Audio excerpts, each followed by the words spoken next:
Hello, everyone, and welcome back to your channel of Math and Engineering Made Easy. Last time we were talking about logarithms and laws of logarithms. Today we are going to see how we solve logarithmic equations. I have a worksheet here that has like 14 questions. So I think that's too many. We'll do probably the even numbers this time? I don't know. Let's do the even numbers. Okay, so the equation says 2 log to the base 2 of x plus 2 equals 10. When you get a problem like that, you want the logs to be just on one side and all the numbers on the right-hand side. And sure, since the left-hand side is multiplied by 2, so the common thing is to divide both sides by 2, and you get log to the base 2 of x plus 2 equals 5.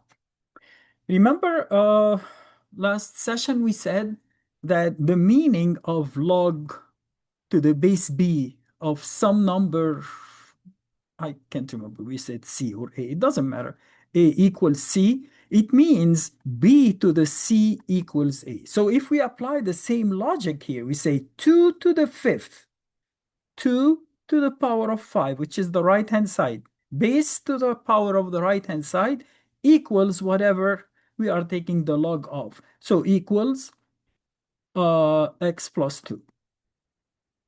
2 to the fifth is 32, right? And then I'm going to subtract 2 from both sides. So I get x equals 30. Remember, I told you we can always check with our calculator. And when you have a base other than 10 or e, meaning it's not a common nor a natural or Neperian logarithms, you can say, okay, to simplify that, we are going to write it like, maybe I get another piece of paper so we don't crowd it here. So we are going to take our calculator and say, if I multiply 2 by, say, log of 32 divided by log of 2. Remember, if x is 30, then x plus 2 is 32. So this is log to the base 2 of 32, which equals log 32 over log 2, or natural log 32 over natural log 2. It doesn't matter. It's the same thing. And we see if that equals 10. Or we do that and we see if it equals 5. It's the same thing. So let's do that. We are going to say 2 log 32 divided by log 2 equals, and we get 10. So we checked our answer. So whenever you have time, it's good to check. Okay, 5, same thing. So here I have negative log. Again, I can leave it or I can move it to the other side. So for example, I can add log of 8x. Notice if there is no base, it means 10. So log, and I add log of 8x. And then I'm going to subtract 2 from here, subtract 2 from there. So these would cancel, and I get log of 8x equals 3. Notice, as I said, if there is no base written, it means 10. So 10 to the third power, which is 1000, equals 8x. And then I'm going to divide by 8. So I get x equals 1000 divided by 8, which is 125, right? Okay, again, we can do that. So this is 1000. So we can say 5 minus log of 1000. And of course, we should get 2. We got 2. Again, we didn't need to check that. So all of these are easy. Let's see in the next one, natural log of that. So again, I'm going to subtract 3. So the right-hand side would be just numbers. Natural log meaning the base is e. So now I can say e to the 6 equals 1 minus 3x, meaning I exponentiate both sides. E and natural log are inverse function. They cancel each other, and I get 1 minus 3x. And this is e to the... All of here, it's the same thing. I could have done that instead of saying e raised to the power of 6 equals 1 minus 3x. It's the same thing. You can either exponentiate or use this equation. It's the same thing. I'm sorry, using this equation. They are the same thing. Okay. Again, let me clarify that. I'm going to rewrite it here. Log to the base b of a equals c. What I can say, instead of saying base raised to the right-hand side equals the answer, I can say, what is the inverse of log to the base b? Is b raised to something? So I'm going to say b raised to both sides. The b and the log to the base b are inverse functions, so they cancel each other, and I get b to the c equals a. So you can think of it in a different way. Here, of course, e to the 6 is a number. It's not a function. E is a constant and 6 is a constant. So what I'm going to do is to add 3x and subtract e to the 6 from both sides. So these cancel, those cancel, and I get 3x equals 1 minus e to the 6. And then I'm going to divide both sides by 3 and get x equals 1 minus e to the 6 over 3. Here you have to stop. Okay? Why?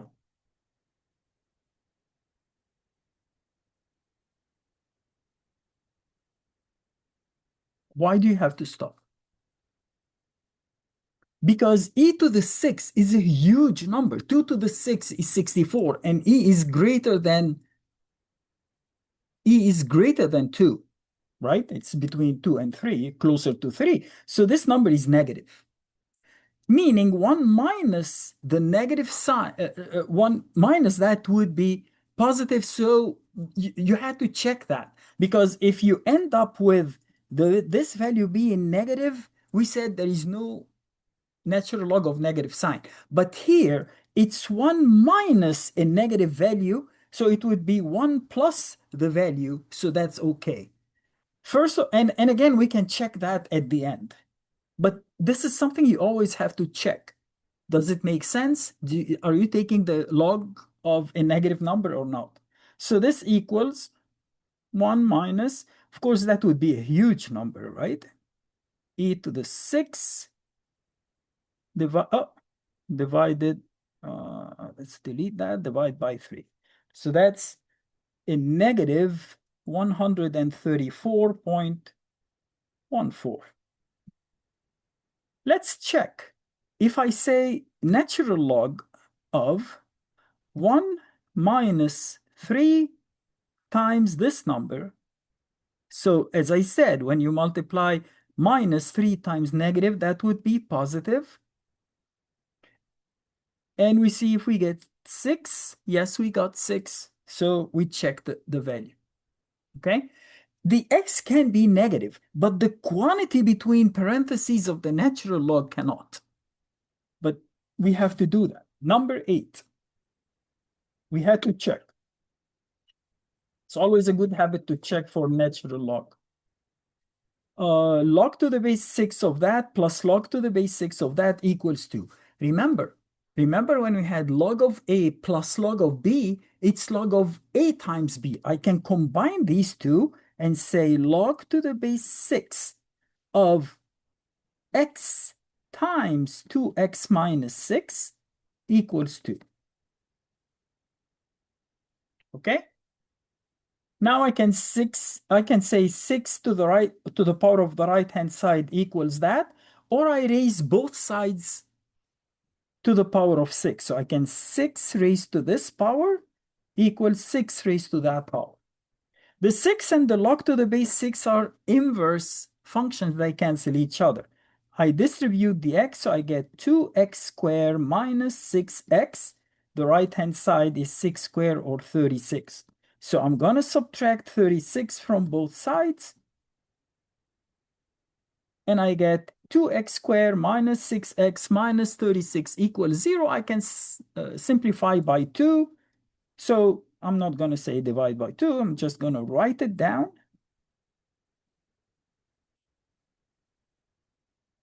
Here is where you have to be careful.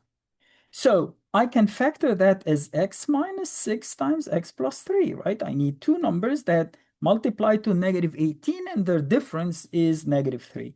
So the negative is the larger of the two, and the difference here is 3 equals 0. So I can say x equals 6 or x equals negative 3. You have to check. And you say, if x is 6, then this would be 12 minus 6 or 6. Log to the base 6 of 6 is 1. And if this is 6, log to the base 6 of 6 is another 1. So 1 plus 1 is 2, so this is fine. But what about this? That's what I was talking to you about. If x is negative 3, this is log of negative 3, and this is log of negative 12. You can't have a negative log. You can, but you will end up with imaginary numbers, not.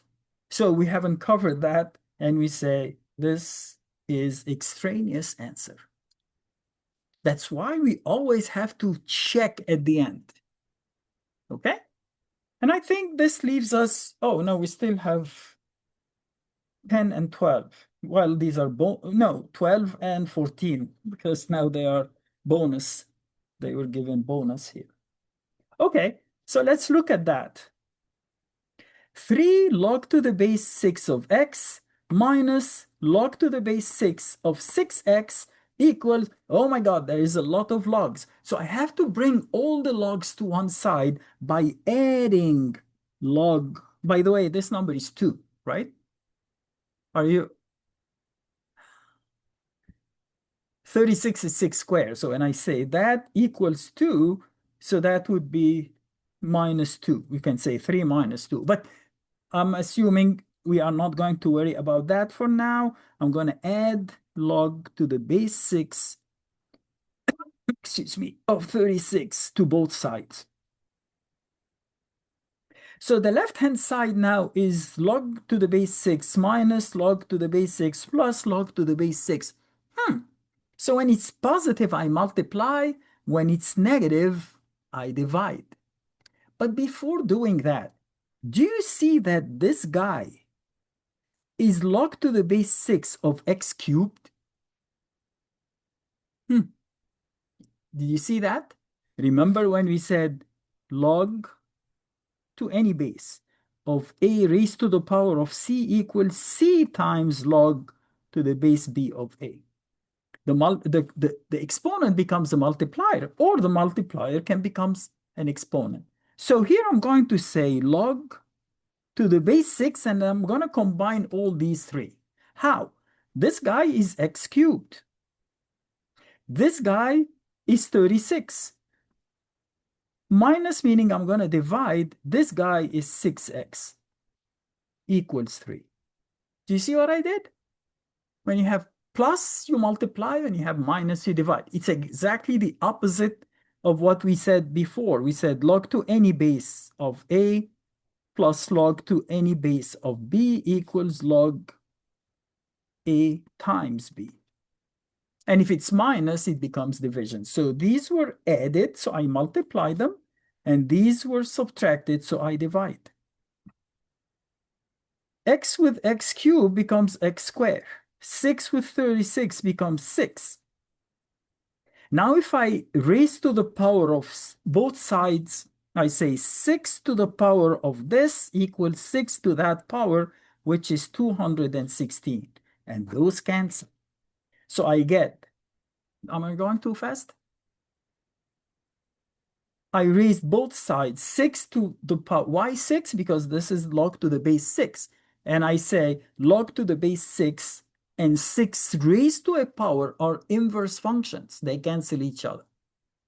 So now those go away, and I get 6x squared, and the right-hand side is 216.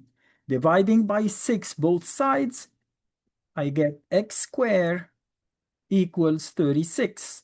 Taking the square root of both sides, not forgetting to use plus or minus, I get x equals plus or minus 6. I have to go back. I say, x is -6. So what is log of 6 of -6? There is no log of a negative value. So I say, no, x equals 6 is the answer, and x equals -6 is extraneous. And I can check.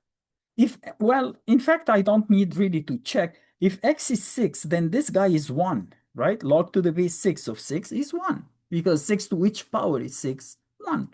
So this number would be 3 minus. If this is 6, 6 squared is 36. So 6 to which power is 36? It's 6 to the second power. So the left-hand side is 3 minus 2 or 1.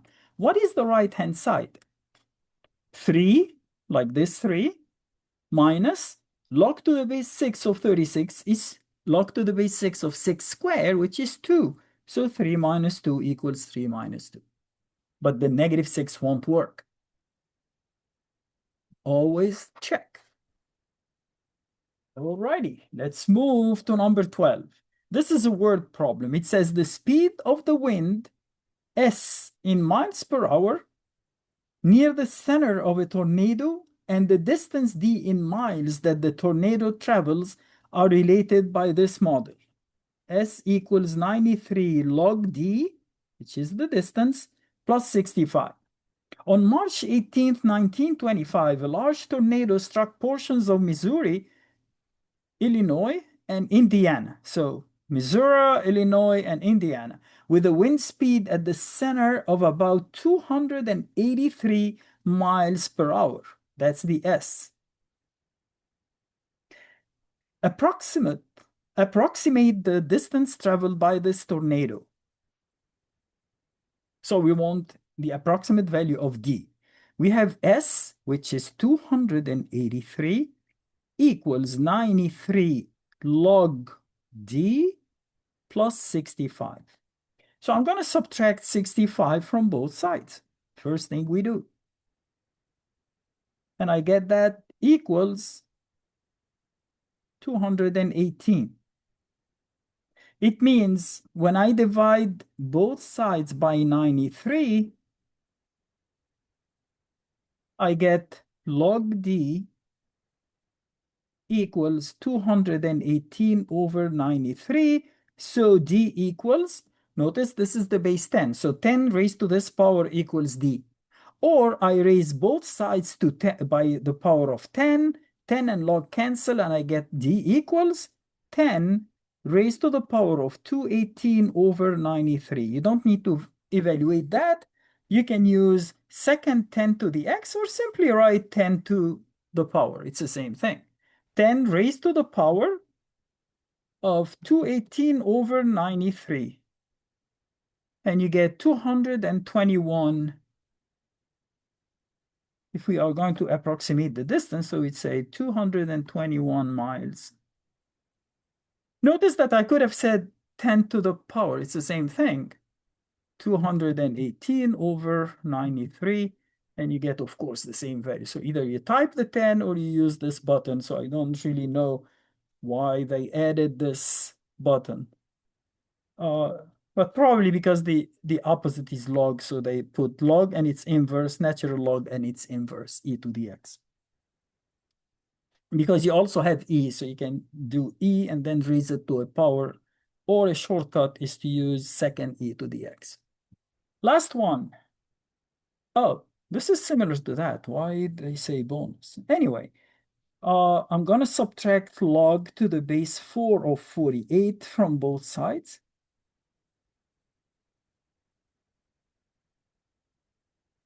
So the left-hand side, I'm going to multiply these two and divide by that. And the right-hand side would be 4 to the third power. So I'm going to raise 4 to those powers. So 4 to this whole thing equals 4 to the third, which is 64. But the 4 and the logs would cancel each other. In fact, forget about that. Let's take it one step at a time. I don't want to confuse you. So I have log to the base 4, and I have 6 plus, so the plus becomes times. So 6 times 2x squared, and then I have minus, meaning divided by 48 equals 3. So log to the base 4, 6 times 2 is 12, over 48 is 4, x squared over 4 equals 3. Please don't say multiply by 4 because that's not a separate 4. This is 4 inside the log. So what you could do is to say 4 raised to this power equals 4 raised to that power. These cancel and you get x squared over 4 equals 4 cubed, which is 64. Then you say x squared equals 4 times that, which is 256. Then you say the square root of that is plus or minus. Notice usually we cannot take, we'll see if we can, equals plus or minus 16. So x equals 16 or x equals negative 16. And some people will say, no, no, no, we cannot have negative. No, don't jump to conclusion. Why? Because we don't have log x. If we had log of x, I would tell you, no, it doesn't work because you cannot have a negative number. We have log of 2x squared. So even if this is negative 16, it becomes positive 16. Let's try it. The left-hand side is log 6. Notice that we don't have a base of 4, so we have to say log or natural. Let's do natural log since we did log before. Natural log of 6, oops, over natural log of 4. That's the first term. Plus natural log of 2x squared, 2 times negative 16 squared, right? Over natural log of 4. And that's it, right? Did I close the other parentheses here? Yes, I did.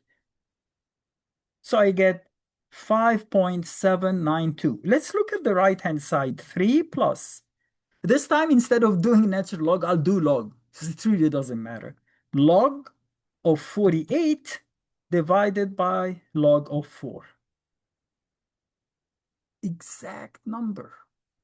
So how many digits? So even you ended up with a negative value, it doesn't matter because you don't have x, you have x squared. In which, if it's a cube, yeah, it would matter because you cannot, the cube would be negative, so you can't take a natural log of a negative value.